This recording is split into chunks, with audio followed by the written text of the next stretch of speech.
Debbie, isn't it incredible? 10 years of learning. Who would have thought when we opened Somerset? I had no idea that it would develop to a thing like this. I'm so proud what we have achieved together. It's great to see you. We're so busy and the galleries are so active that it's unusual for us to be able to sit on the sofa and catch up very often. I know. So we're here in Hong Kong because Mark has launched an education lab in the community of Shan Shui Po with a centre called Bridge Plus. I'm so thrilled. It's a proper marriage of Mark's values, Mark's work, the themes, the things that he notices, but they've made it their own together. And I'm so glad that he is the one launching this program here in Hong Kong. So although it's 10 years of learning since we launched the Visible program in Somerset, I don't think learning has ever taken a backseat at Hauser Wirth. I think it's always been front and centre. Yeah, in a way, with the producing of catalogues and books by our artists, it was part of education or learning. And this goes back to really the beginning of the gallery. When we had our first exhibitions with Egon Schiele, with Richard Archwager, with Nam June Paik, we published books, and now we have our own publishing house. I think me coming from the learning world, being a teacher for house economics and arts and craft, when I decided to become part of the gallery, which is 32 years ago, I was always aware that I want to bring that learning aspect into the gallery world. We already had, for example, artists coming to our house and doing short residencies where they created art in our homes or at the gallery. So mini artist residencies. Somerset really brought the residencies to life because the residency programme actually started before the gallery opened. Yes. And those artists like the Roths and Pippi kind of like paved the way for all of the artists who followed. And not only visual artists like the Soil Association, writers. Yeah, writers, students, makers, musicians, It's really interesting because I think what the residencies have done is also given visibility to the community about what an artist is. It was always the model to have an artist there working for a certain period and then having a show in Somerset was always the most successful, because then the community could be part of the process of creating an exhibition. They had an open day, so people could come and visit the studio. So when we decided to open the art centre in Somerset, we thought long about how could that work. And we realized just opening a space wouldn't be the right thing. So after many visits with artists, we decided to open a gallery plus a place where we can eat and share food, having conversations, but then also have a studio where artists can work. And then we realized, let's also start working with local schools.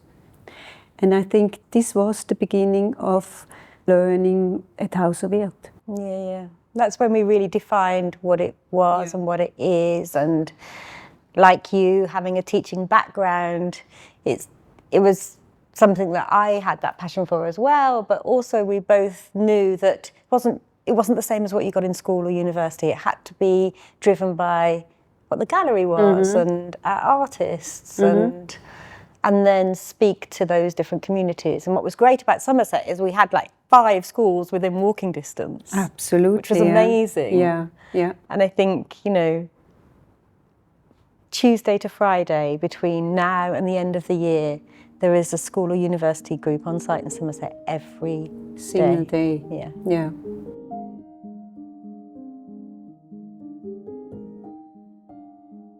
All those things we learnt when we opened Somerset have been really interesting for me. Somerset became a launch pad or a sort of testing ground for what we could do elsewhere. One of my highlights was last year when we opened 18th Street and we had the learning launch and you were there. Too. Oh, me too. What did you think? Having that hub for learning, publication, which is also a big part of our education, and having a house with the name Learning on top of the door, this was a highlight, yeah. We felt like we brought the programme to New York. Yes, absolutely. And also the partnerships we have in New York. The Drawing Center is the most recent one, but then also with Culture for One. That's been over a year now, the partnership with Culture for One. And then partnership with Cal State in Los Angeles. Which was really successful. Really successful. Over 100 filmmakers have gone through that course, making amazing, films about non-for-profits in Los Angeles. There are some partnerships from the beginning in Somerset. The opening exhibition 10 years ago was Philida Barlow's gig.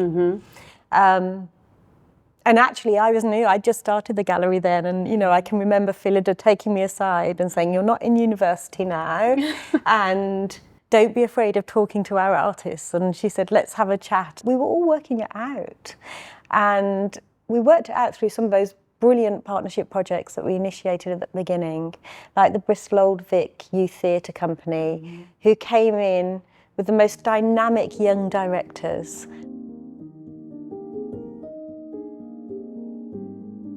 I think what was really important for us that it is embedded in the gallery, and that means that we involve the artist from the beginning. So when the artist is planning a show, we ask the artist or the estate, are you interested in doing a learning program? It really starts with the learning.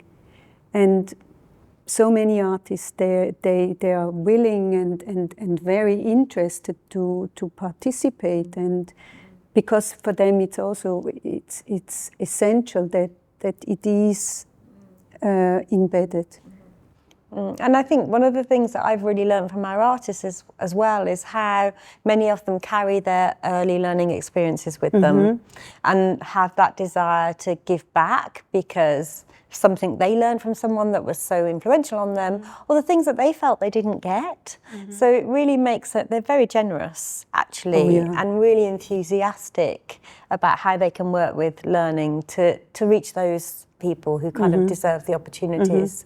A lot of our artists have been teachers or professors, and that's also why they really want to give back. I think the landscape of our education has changed so much. Yes. The artist is not as present in the learning environment as they used to be. And so we see that many young artists haven't had that lovely experience of learning directly from an artist. And the things that you learn from an artist can stay with you forever. I think when we decided to invite Mark to do the opening show in Menorca, he accepted the invitation, but he said, I really want to do something with learning. And that's when he came to Menorca, found this group of young people on the island, which was very important for Mark. And he came to Menorca a month ahead and worked with these students on that mural in the education lab. And I think if I remember right, we decided then we call it education led. Yeah, we did. We did. Yeah. And the artist is the instigator Yeah. every time. Yeah. And in a way, that simple formula has allowed us to do many iterations since Menorca with many of our artists and some of our estates. So the artist hasn't been actively present, but their work has driven the kind of context. But it's become a really special way of giving visibility to our partnerships and how a partnership starts and how it grows. It evolves, yeah. I think the future is it will organically grow, and important for us is to give access to as many people as possible, which can be recorded events and giving access to data. I think it's interesting, isn't it? Because I think as we've grown to understand what learning is and how we can make it accessible, we've had to really contemporize some of those things that we do. And also we've realized that it is about learning, a process that's not didactic and a process that's kind of experiential. Learning by doing. Learning by doing. And art, as you always say, art can be transformative. And we've seen that now. I think that's the really special thing, that we've seen how it can change people's lives, but we know that people's lives aren't static, so neither's learning, and it keeps evolving. So it's kind of exciting about what it's going to look like.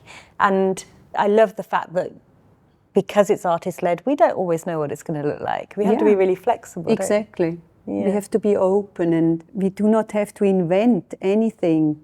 That fluidity is really important, and relationships. And I think actually being around Mark Bradford this week has reminded us of the importance of the relationships. The relationship with the artists, the relationships with our teams that we work with, the relationships with our partners, the young people. And in a relationship, everybody has to have a voice.